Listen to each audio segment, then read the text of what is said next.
Hello and welcome to Press TV's news analysis, coming to you from Tehran. I'm Marzia Hashimi. Thanks so much for joining us. Well, respecting human rights is what Bahraini ruler King Hamad has talked about at the United Nations General Assembly.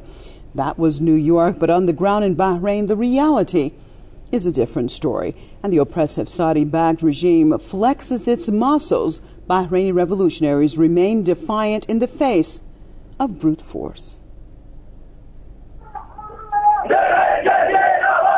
The revolution in Bahrain gains momentum, despite a worsening crackdown by the regime of Al Khalifa on popular protests. Police brutality in dealing with an anti-regime protester.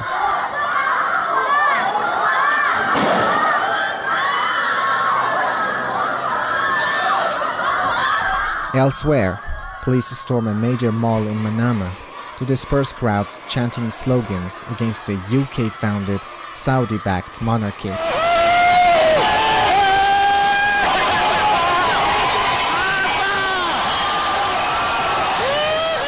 The violence came ahead of parliamentary by-elections and amid a major media blackout.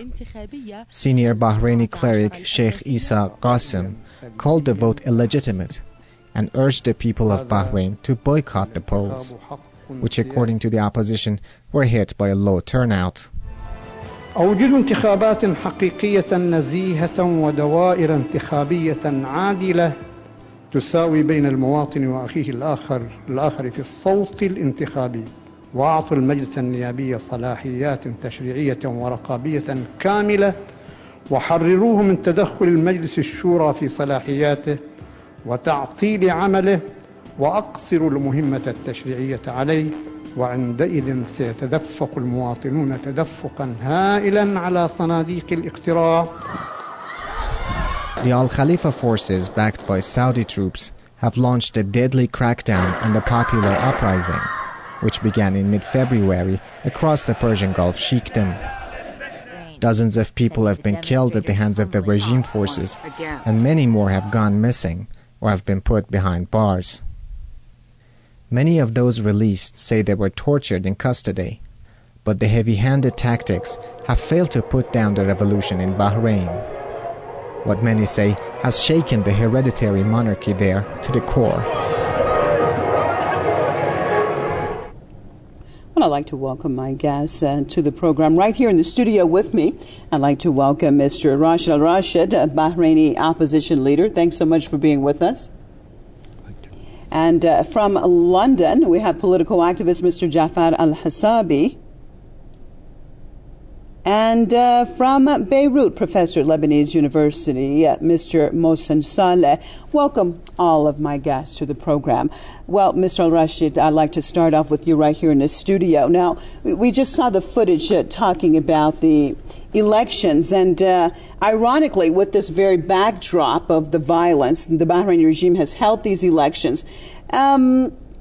Demonstrations have been taking place, and demonstrators have called this an example of fake democracy. What's your take, first of all, on these by-elections that have been held under these particular circumstances?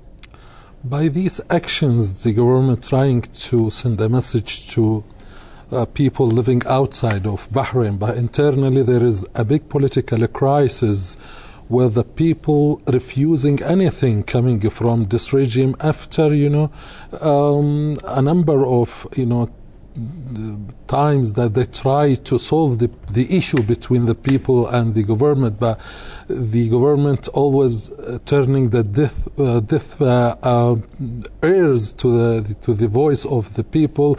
And what is happening now, there is no confidence at all from the people towards this regime, and now we almost approach 8 months since the starting of this new revolution, since 14th of February till now.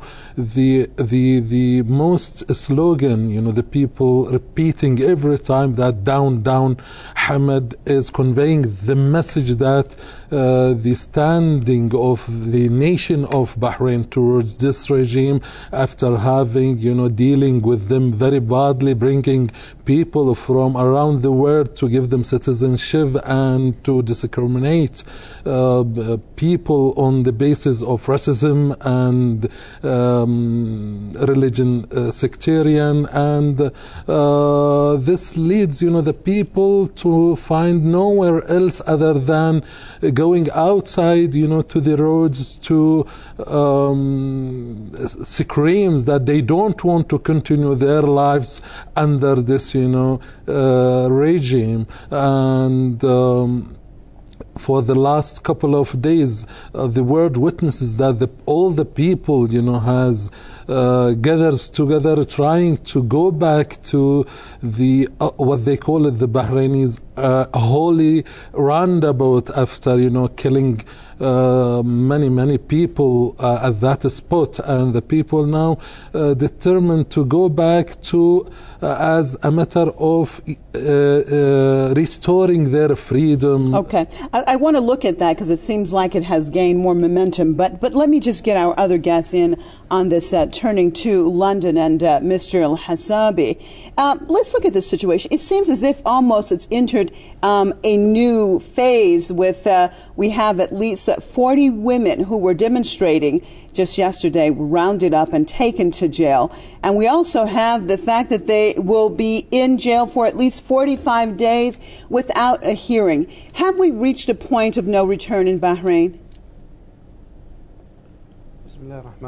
I think we came to the same point where the people protest at the beginning, and we are facing the same cycle again. Women being detained and beaten on the front of everybody. The world witnessed yesterday how they are so ruthless with the women and with the demonstrator who are calling for their freedom, for their right. They have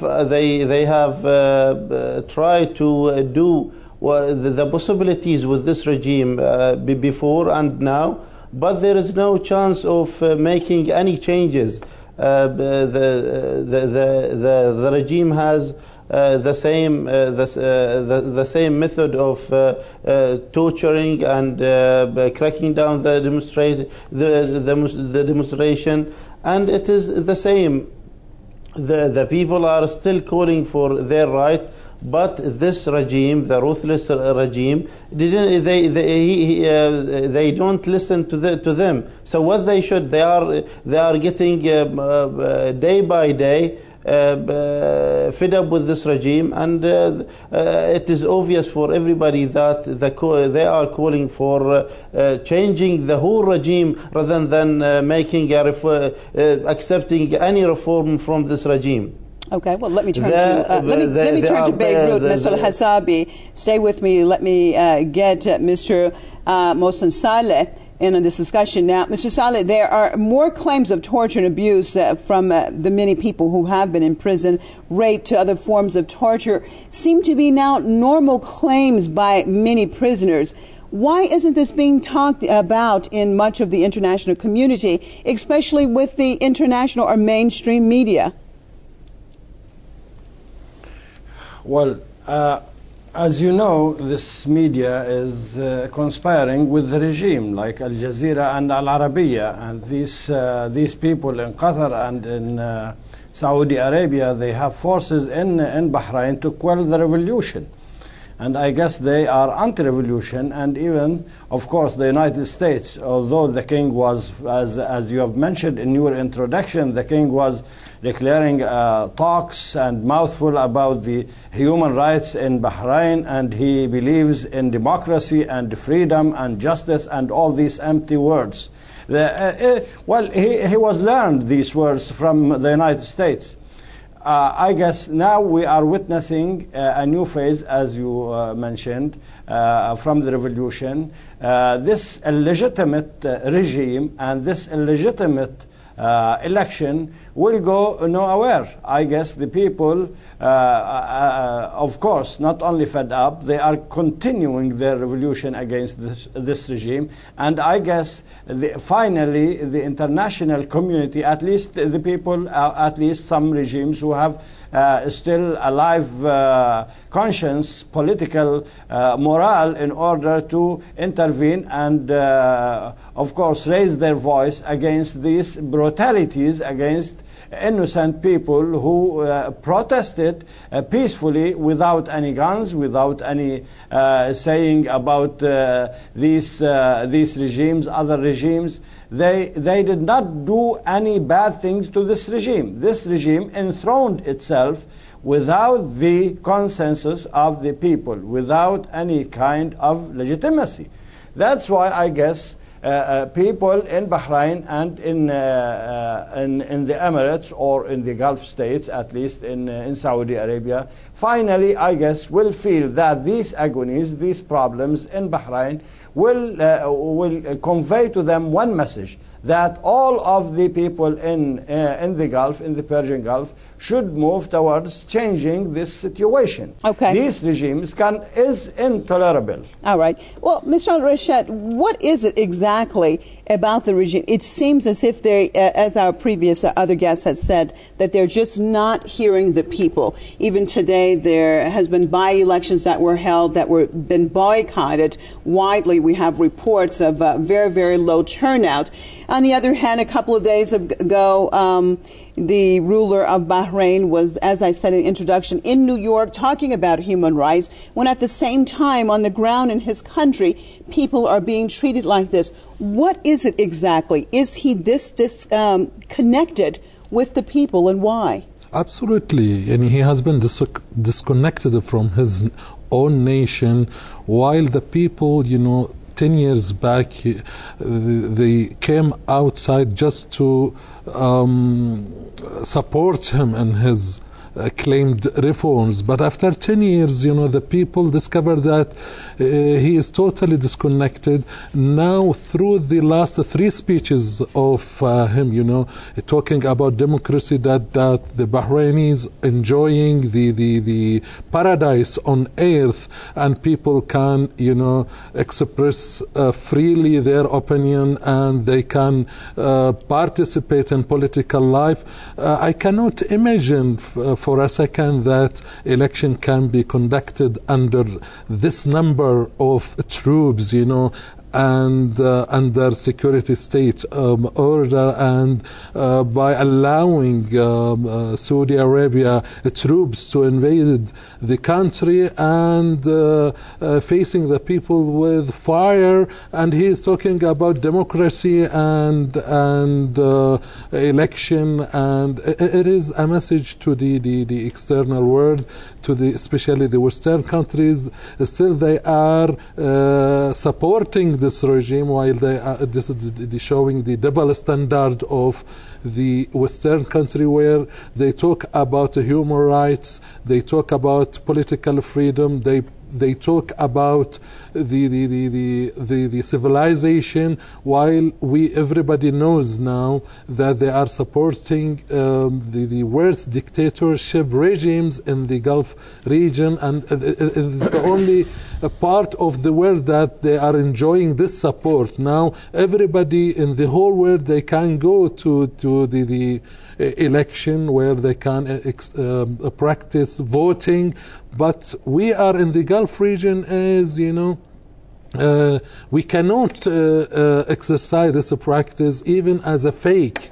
Now the regime wants us to vote under the pressure of troops and heavily military action.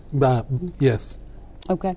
All right. Well, Mr. Al-Hasabi, now we have, as far as doctors in Ireland, that their Bahraini counterparts who had been imprisoned and were on a hunger strike, their crime was that they had treated the wounded. Now, once these Irish doctors went on strike, some of these Bahraini doctors were released. Do you think that we will see more of this international people movements in solidarity with the Bahraini people in order to pressure the regime? I think the solidarity widely appears, and at this time everywhere they are supporting Bahraini people, And I think this regime won't listen to the people unless the pressure from outside. That's why they are threatened from the regime, threatened from the outside media, outside organization, the human rights organization. Let me stop you right there, Mr. Al-Hassabi. Let me just jump in here, Mr. Al-Hassabi. You said that even though that the people in these various countries, they do support the Bahraini people, but that the regime does not listen to them. What about if these people in these various countries would put pressure on their own governments, and then for their governments then to pressure the regime in Bahrain? Do you think that that would make a difference? Of course. I think the regime will listen, and once when he heard, let's say, a pressure from the government, either the European government or the United States of America. Today, Obama is easily saying, and we reject his speech last time about Bahrain. I mean, on the last speech about Bahrain, he was mentioning Bahrain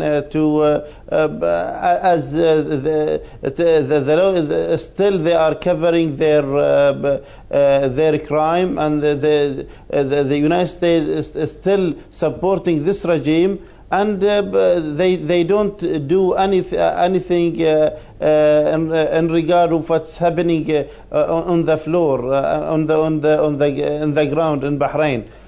Yesterday, Obama said for the Prime Minister to leave his position and to let Crown Prince to take his place and to make stability to the country. What kind of speech is this?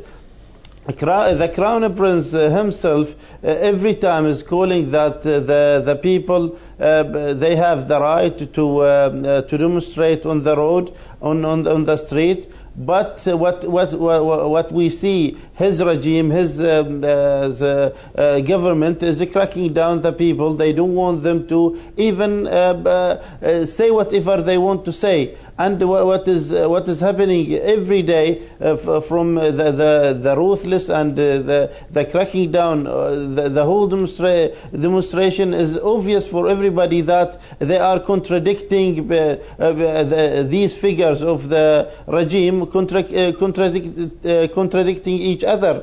Once they want a democracy, what kind of democracy? Going to election which is a fail. More than 70% of the people of Bahrain, they boycott this election because it is pointless. It will bring the same figures. It will bring the same prime minister who've been more than 40 years on his position, okay. And they will bring all the same 17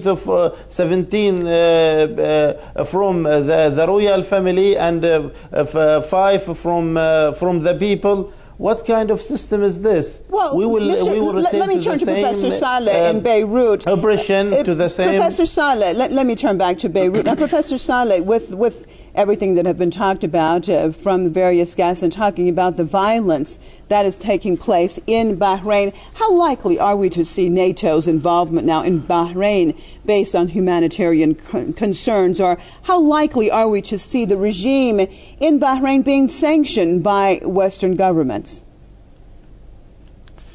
Well, I don't think the NATO would take such a step because they don't like such revolution. They don't like real revolutions.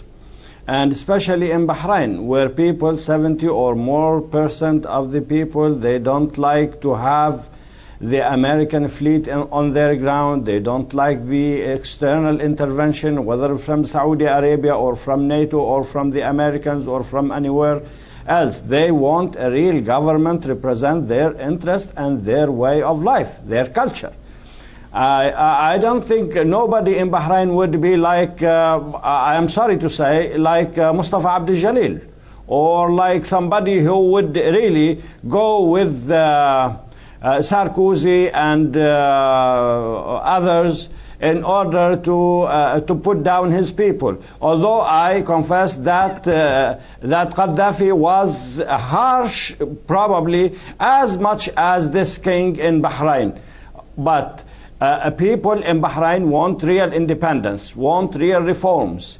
The Americans are not used to this in these countries. I guess they want a king like this king who would say, or who would like to criticize the Arabs or the protesters in Egypt because they really ruined or asked the Egyptians to expel the Israeli ambassador from Cairo. They want such regime. That's why I don't think the NATO or the Americans would really intervene for the interest of the Bahrainis. Okay. What I would say... I'm almost out of time, Mr. Saleh. I got to get Mr. Al-Rashid back in on this because I want to end with you. Where does Bahrain stand at this point? We have people who seem to have lost their fear, and we have a ruthless regime that seems not to back up. What is the answer? Where does the answer lie for your people now in Bahrain?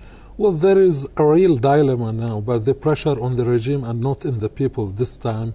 Previously, we witnessed that all the initiatives, comes from the regime and the reactions from the oppositions and from the people. But nowadays, the regime is under the reaction part of the situation, where the oppositions and the people took the leadership in putting the political initiatives and to put the regime under reaction status, where we find now the regime under pressure internally and externally, by Obama saying that the Prime Minister should quit his post and to hand over his responsibilities to the Crown Prince. It is a kind of a victory and achievement for the revolution. We believe it is a matter of time. Things has been changed, and even though the dictator of Bahrain tried, even through his speech in the United Nations Assembly, to talk about democracy and reforms, we know the real story, the truth from inside Bahrain, that there is no turning point, there is no confidence at all, and no one in Bahrain is believing this dictator and whatever saying he is trying to convey to the international community.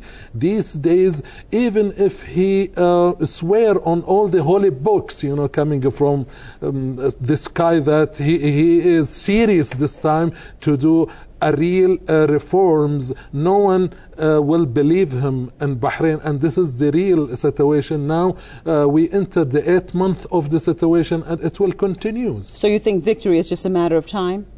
Yes, absolutely. Okay.